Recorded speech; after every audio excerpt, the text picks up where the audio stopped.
êtes bel et bien sur Primeur Info, cette émission qui décrypte pour vous l'actualité du Bénin et à l'international.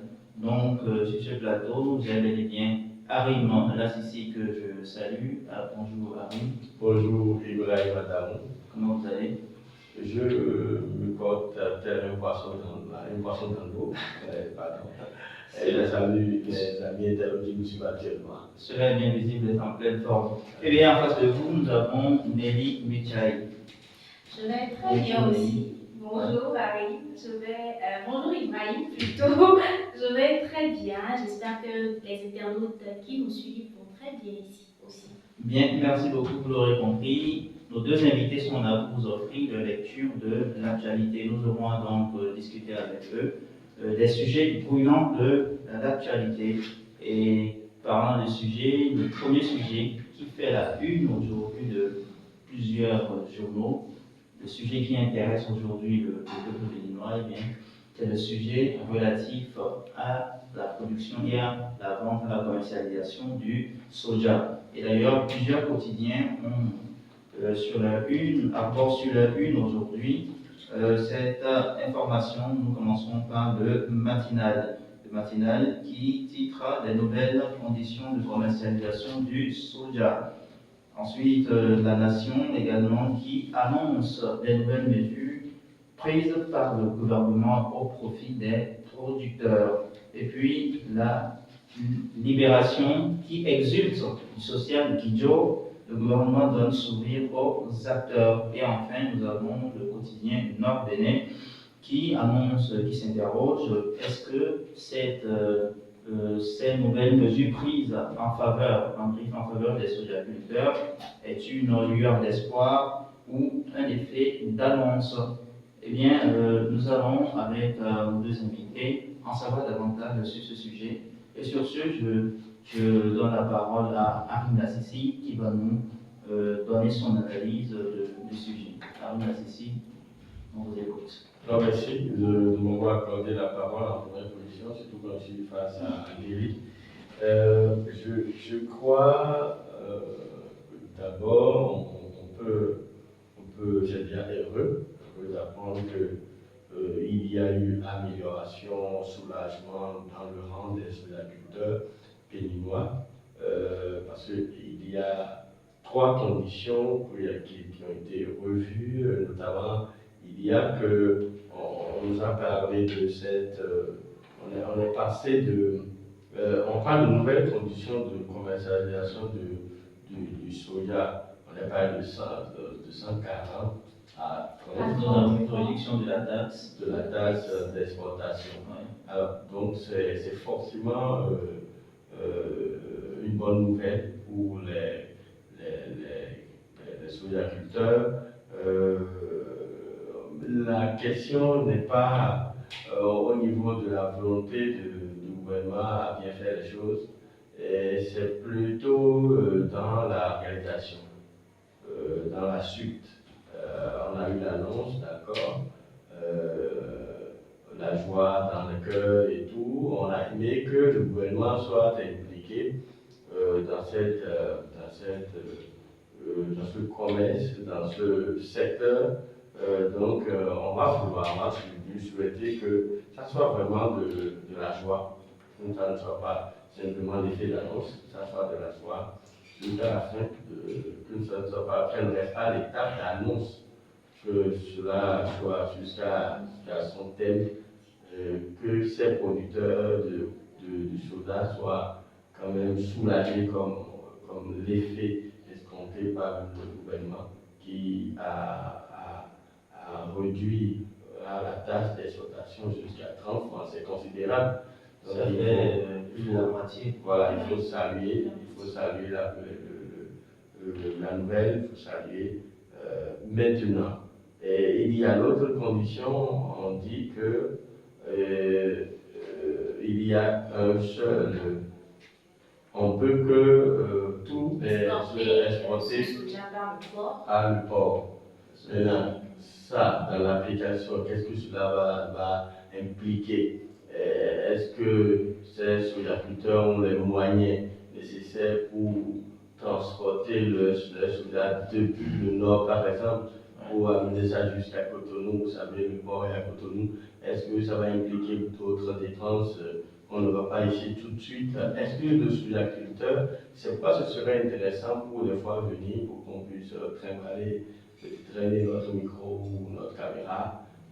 Pourquoi pas aller voir des personnes concernées pour voir si est-ce que c'est véritablement la joie dans leur cœur ou c'est nous qui sommes ici, nous ne sommes pas dans les réalités, dans les secrets, pour pouvoir bien analyser, bien apprécier cette décision de gouvernement. Alors, sans s'arrêter, je voudrais d'abord entendre le son de Nelly Michaï sur la question. Je pense que je vais rebondir directement sur la deuxième partie que Arim abordait tout à l'heure. Il serait intéressant quand même de savoir si cette décision-là en l'état bénéficie réellement aux cultivateurs eux-mêmes, parce que quand on estime par exemple qu'il y en a qui commercialisent leur récolte au Nigeria et qu'aujourd'hui, qui est beaucoup plus proche d'eux en l'occurrence, et qu'aujourd'hui ils sont contraints de devoir exporter leur production par le port. Donc il y a des frais de transport qui vont forcément s'ajouter. Donc c'est à savoir après s'ils n'ont pas fait ça parce qu'ils savaient que dans le fond, il y aurait beaucoup plus de dépenses qui allaient s'ajouter avec cette question-là. Non, je peut-être que c'est à cause de ça qu'on a voulu alléger un peu les taxes. Peut-être que c'est à cause de ça qu'on a voulu alléger les taxes. savoir et le faire. Non, pas sciemment, peut-être pas méchamment, mais en fait, peut-être que le gouvernement s'est dit, s'il faut obliger tout le monde à exporter par le port et considérer qu'il y a les frais de transport forcément qui vont s'ajouter aux dépenses, il serait bien d'alléger les taxes.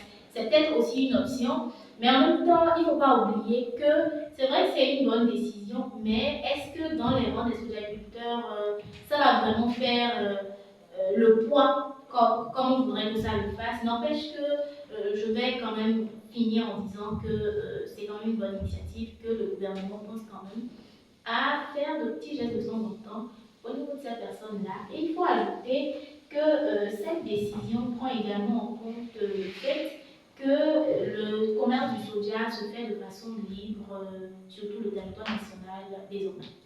Bien, donc, décision sanitaire, mais j'ai une toute autre question pour vous, Arim Lassissi. C'est que pour le Bénin, le territoire béninois est bordé par des postes de douane qui pourraient également appliquer des taxes convenues sur les produits d'exportation qui sortent du territoire national.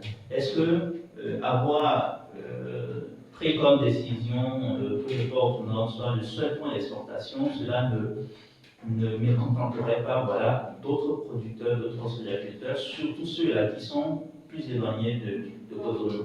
Bon, je crois que dans toute décision gouvernementale, il y a la phase pilote, il y a la phase d'exploration, d'expérimentation, j'allais dire merci pour le mot. Et donc, il y a la phase pilote. On va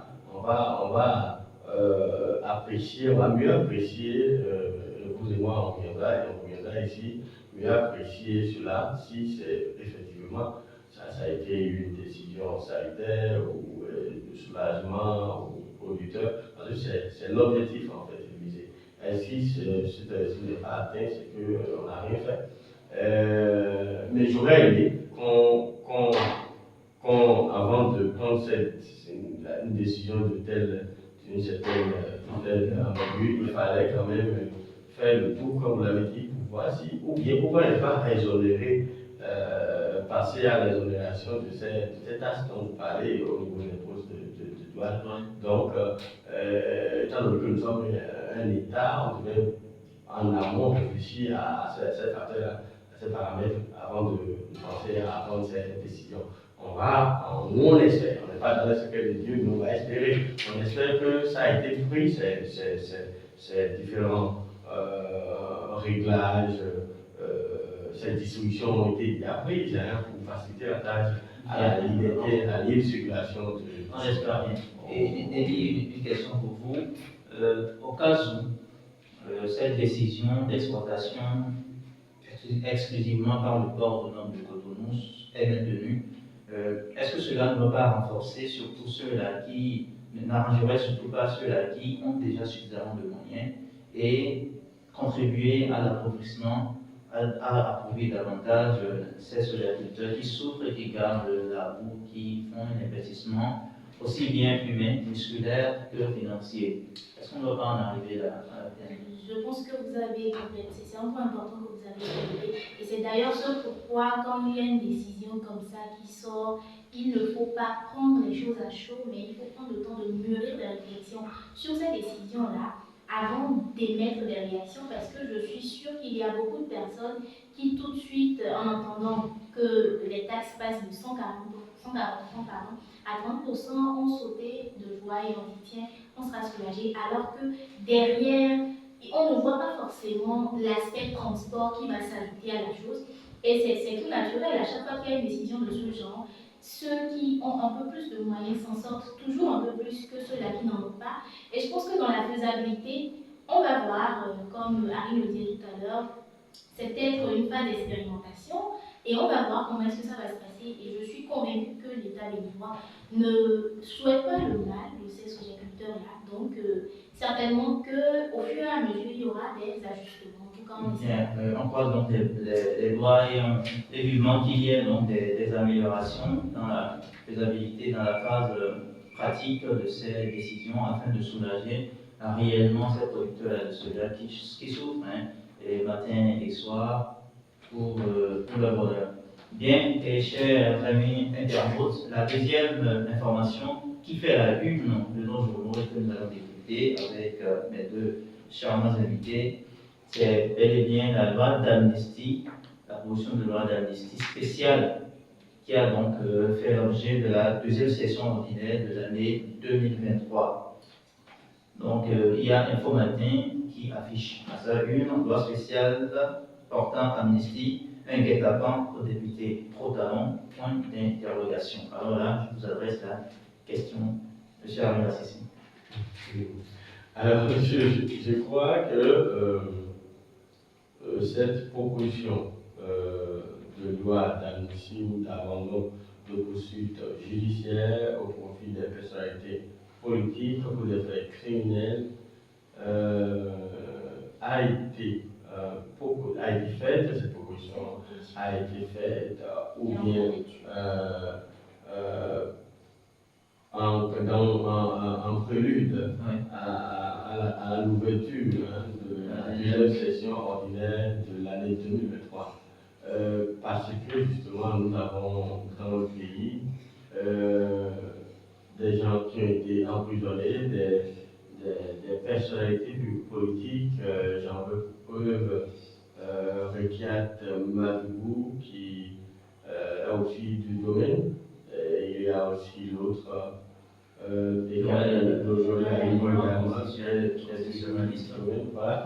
Lui également. Donc, en dehors de cette affiche que nous connaissons, tout le monde connaît, il y a d'autres figures que nous ne connaissons pas forcément, mais c'est que la chose existe dans le pays. Il y a des gens qui ont été enfermés justement. D'accord, quel que soit le fait qu'on leur reproche, on parle de faits criminels, on parle de terrorisme, il y a beaucoup de chefs d'accusation. Mais si on peut arriver à voter cette loi d'amnistie, je crois que cela ne ferait que décrisper l'atmosphère très tendue, il faut l'avouer, très tendue dans l'univers politique, dans l'échiquier politique dans le pays. Parce que cela ne nous rend pas fiers, il faut le dire. Quand vous voyagez aujourd'hui et qu'on parle de prisonniers politiques ou des gens qui ont été envoyés dans le pays pour avoir dit non ou oui contre le gré du gouvernement ou bien du pouvoir en place, ça blesse. Ça ça blesse.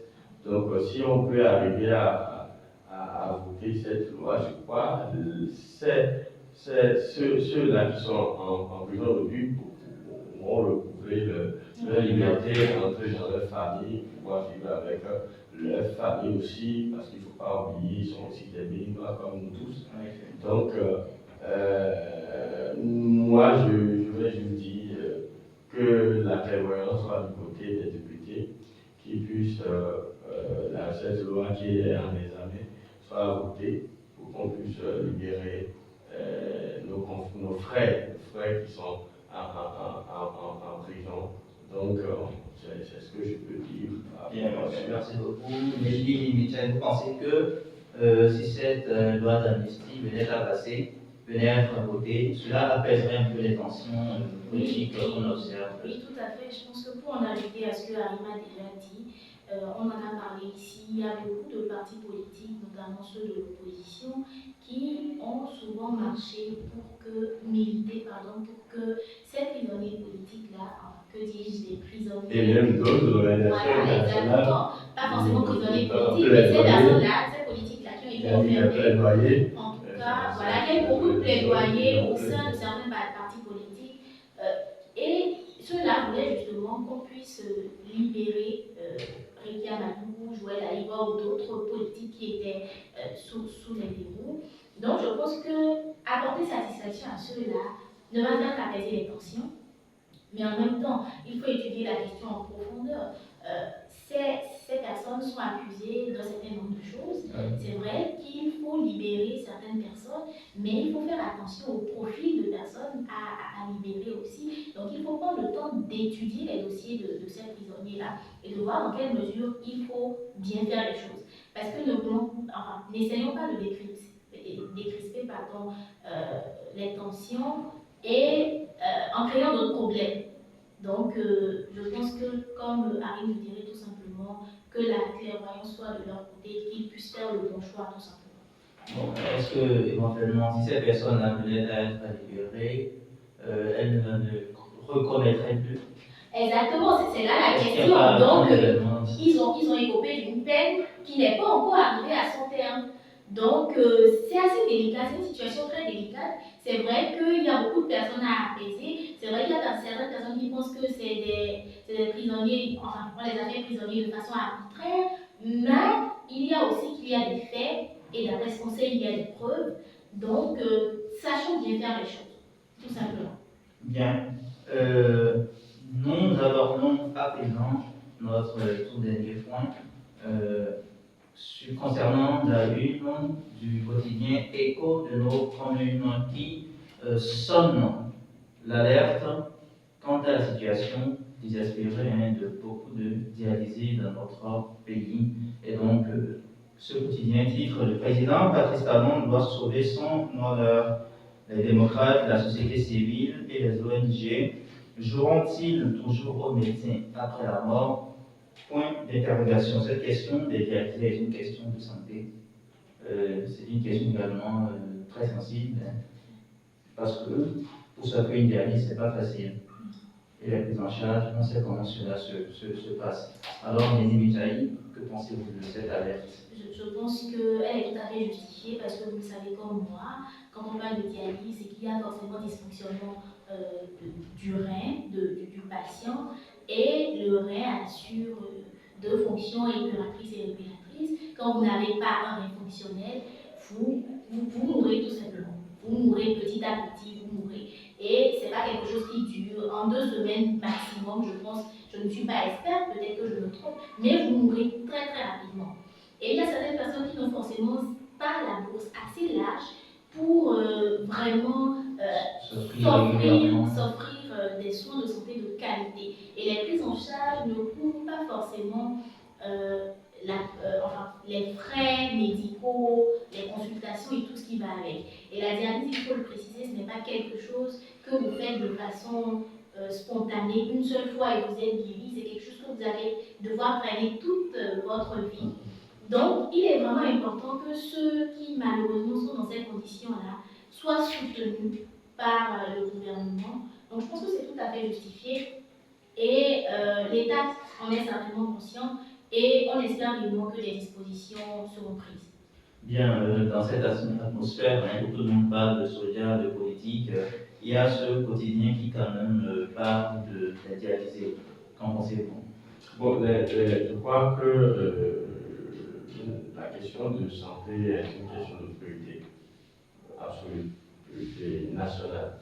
Et donc, je sais que nos dirigeants vont prendre à bras le corps cette question de ne pas abandonner ces citoyens qui attendent d'être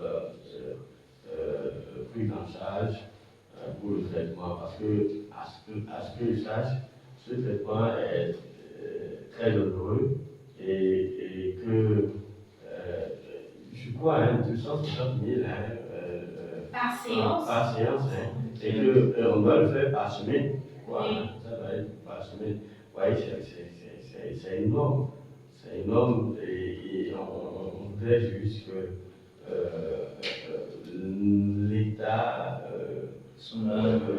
soit au chevet et vienne folle au secours de ces malades. De toute façon, on ne souhaite pas tomber malade.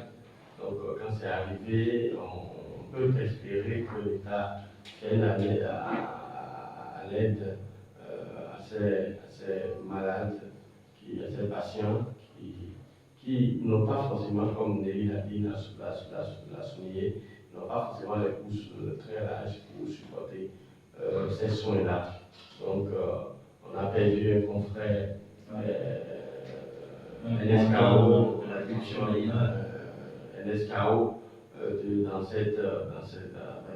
ce mal. Donc, je demanderai à nos gouvernants de faire preuve de diligence à ce niveau, parce que santé, attention, ça ne s'amuse pas. Bien, merci beaucoup Arim Lassissi. On espère que l'alerte, que l'alarme sonnée par ce quotidien ne soit entendue par ceux-là qui sont en charge des questions de santé dans notre pays, le Bénin. Eh bien, chers amis, internautes et téléspectateurs, vous l'aurez compris, nous sommes à la fin de notre émission. Et n'oubliez pas de vous abonner sur notre chaîne YouTube et liker, partager et surtout commenter. Faites-nous part de vos préoccupations de ces sujets-là que vous voudrez bien qu'on aborde sur Primeur Info. Merci beaucoup et à la prochaine. Ciao.